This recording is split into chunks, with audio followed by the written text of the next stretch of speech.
All right, guys, we are back with another best deck in Warcraft Rumble, and this one is always in my top 3, no matter what the changes are to PvP, whether it be the different towers or the different enhancements or whatever.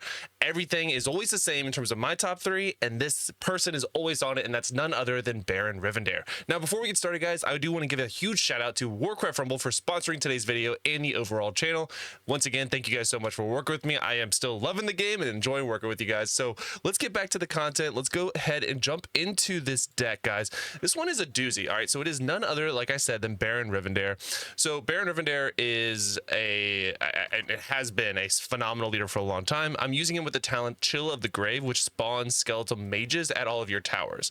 Next up, I'm using Ghoul, which deals 50% additional damage to enemies who are below 50% health. However, I do end up changing this to the other one because the other talent, which you'll see here in just a second, which is Bone Shield, makes it so you gain additional armor after the cannibalization. Now, the reason this is important is that it really helps stall when you're getting pushed in PvP. So when someone is pushing against your base, he can stand his ground and get that armor. Now, Dark Spear Troll with Big Bad Voodoo is super strong in this current meta with the Dragon Towers. Then we have Whelp Eggs with the Explosion Burst, which is great. Griffin Rider with the Mighty Throw. Some of these are tailored to the individual buffs that we have going on, such as Griffin Rider and Dark Spear Troll, because those Dragon Towers are very AoE cone centric and they don't have a lot of range.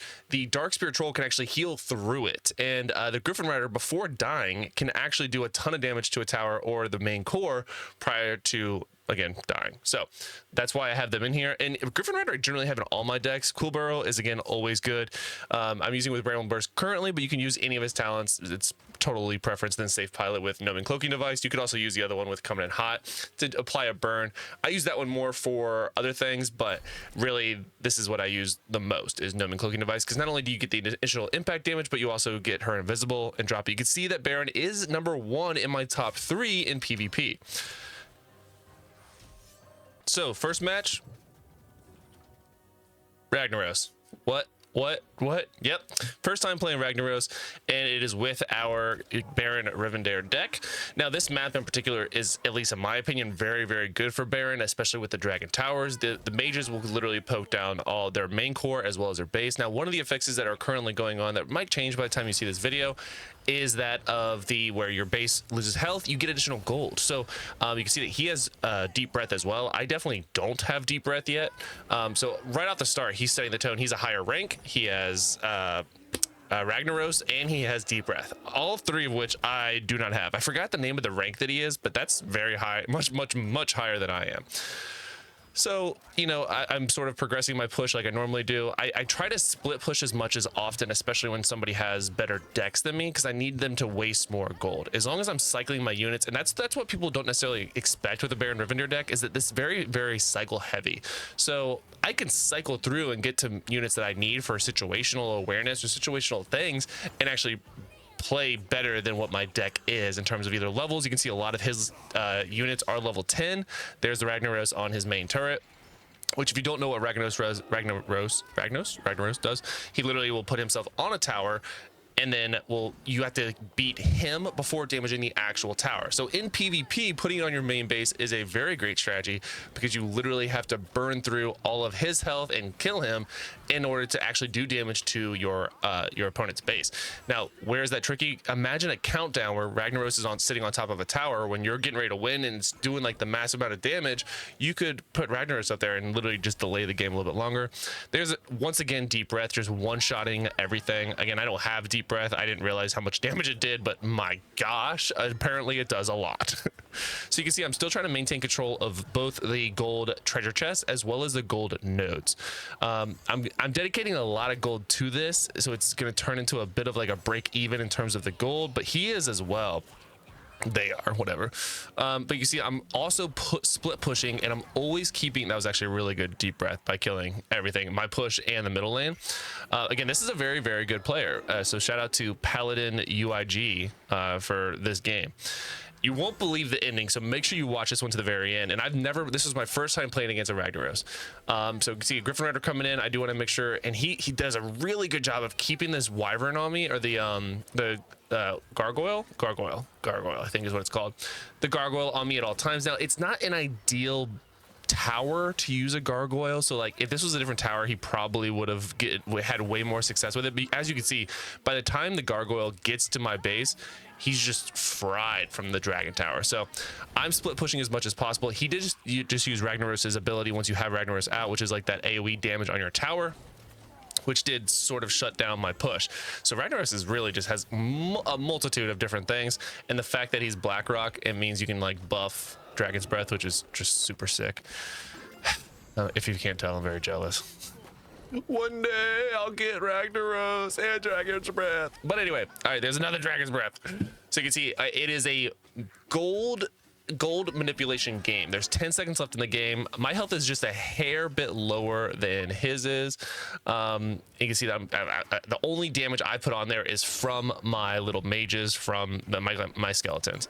Now you can see I adjust where the arrow is pointing. Instead of going under the bridge like I have been the entire game, I've finally switched it back, and I'm doing a fast rush to his base with Baron. I've played Baron very few times, so he wasn't necessarily expecting it, but I did wait for me to progress enough units on the left side. So now I'm getting gold. I'm pushing his tower heavy on his left tower, as well as his main tower with my Baron Rivendare, as well as some additional units. Now I'm getting his left tower. I just got it. I still have units pushing. I'm getting gold on both sides of the map, and I have additional gold from being in overtime. Well, he does too, but because of the other gold that I'm getting from everywhere else, I'm still getting more gold than him. And Baron Rivendare is just super tanky at being at level 9. So he's struggling to shut down my Baron pushes, and now I have some range. So now he knows he's in trouble. So he does exactly what I thought he would. He puts him on top, but right before he summoned him, I did more damage to his base, resulting in the loss. So it's really important to note that even though you put Ragnaros on top of your base, you actually still can, and this is me putting my do not disturb on because I didn't want to get any more notifications, but you could tell that once you put Ragnaros on top of your base, when you get to that final countdown, you still lose health to your true tower, not to Ragnaros. However, what he was doing was trying to get Ragnaros on there before I did more damage to his actual base than what he had done to mine. Had he done that, had I not been able to get a little, and here's another Ragnaros fight, by the way, had he gotten Ragnaros on top of his base before I did a little bit more damage, he would have actually won the game, because I would have had to burn through Ragnaros before doing true damage, and the countdown would have won. So it is, Ragnaros in those situations is going to be so strong. So you can see progressing already. So the fire elemental, whelp eggs is my go-to, as well as harpies to shut those guys down. I always have whelp eggs in most of my decks, or harpies, one of the two. It's very rare that I don't have one of the two. I am also pushing with a lot of range. I was getting ready to use Quillboro, but I didn't have enough gold, and I actually just realized that I had it. I had the tower already. So Joker CGs, who we're playing against now, he does try to slow down my push with his dark iron miner, which, okay, not a great idea. I just throw my Quillboro at it, who is a little bit more tanky. But now he puts his Griffin Rider, and you could see the last moment he switched where he was going. I just put my safe pilot down, because the safe pilot's going to finish both off. Now I have control over the main tower. I have control over the mid lane, and now I'm starting to push the far right lane. You can see I'm pushing far right lane prior to dedicating resources to the mid gold, because I knew I had Quillboro coming up. So now that Quillboro's up, now I can go for the 2 chest. He's still trying to get a little bit of, he doesn't have enough gold. I've starved him of his gold, so he's deep breathing. He's just doing one skill at a time. As soon as he's getting gold, he's using it to try to shut down that tower, whereas realistically I already have a push going to the other lane, and I'm getting all the gold from the middle. So now my push from the right lane is here. I'm now making another push from the far left. Again, he's just trying to get gold because he realizes that he's just been completely shut out of gold. Now, I put my Quillboro in the back, so that way if I get to a point where enough units have died, I can switch aggro from the tower to the back, and that way my other units can just sort of take damage, or not take damage. So now you can see the tower is going on my Quillboro. Now my Dark Spear Troll and my Griffin Riders are getting free hits right now on the main turret. So this is a ton of damage. Now, the Griffin Rider still took damage there, but took less and probably would have died had I not done the Quillboro in the back of the base. So again, manipulating the aggro of your towers in PvP, or just all the units in the game, is why Quillboro is by far probably the best unit in the game, because he allows you to manipulate that. So there you go. I'm almost at 4k honor with this run. And we've gone up against 2 different Ragnaroses so far, which were pretty intense. That first game was insane considering he had such a better deck than I did, and it was a little rough. So this game, you won't believe how it ends. I promise you're going to want to watch this one to the very end. This is probably the most intense games that I've ever played in Warcraft Rumble. And I know it's like super clickbaity, but like I promise this game is insane in the membrane. So we're going to go and get some a quick rush down the middle. He is slow playing his big push. It was very predictable what he was going to be doing, and like that is already a very scary sort of power ball. So I'm trying to interrupt it with everything, and then he adds to it even more, and I'm just like, oh gosh. So now I gotta start being a little creative. I was able to kill one thing, the juju the troll juju, that's what I call it, troll juju. And so he gets the gold on his side. I'm not having a successful push on the left side, and I am starting to get some gold. You can see I'm trying to get gold right there with apparently double miners, which was not intentional. I'm still just trying to drop and slow down this push as much as possible, but now he has 2 healers, and now he's building a second death ball. I'm in trouble. Now you can see where I'm just letting my gold slowly get up. He has way more gold than I do. He has a lot more pushing. So I'm focused on defense. I said, okay, I lost the split push. Now I got to make sure I don't lose with 1 push. So here, safe pilots on my defense. My defense is gone. Now, thankfully, the dragon turret does do a ton of damage to the melee units, and my safe pilot did do a number on their healers, but I really have to kill these healers, so I'm trying to just poke them down as much as possible. My base is already at half health by this point, so they have full health. Like, this is not going well for me. So I get a dark spear troll in the back to sort of finish everyone off. And am I gonna lose? Oh, had that spear been thrown by the dark spear troll, that would have been GG.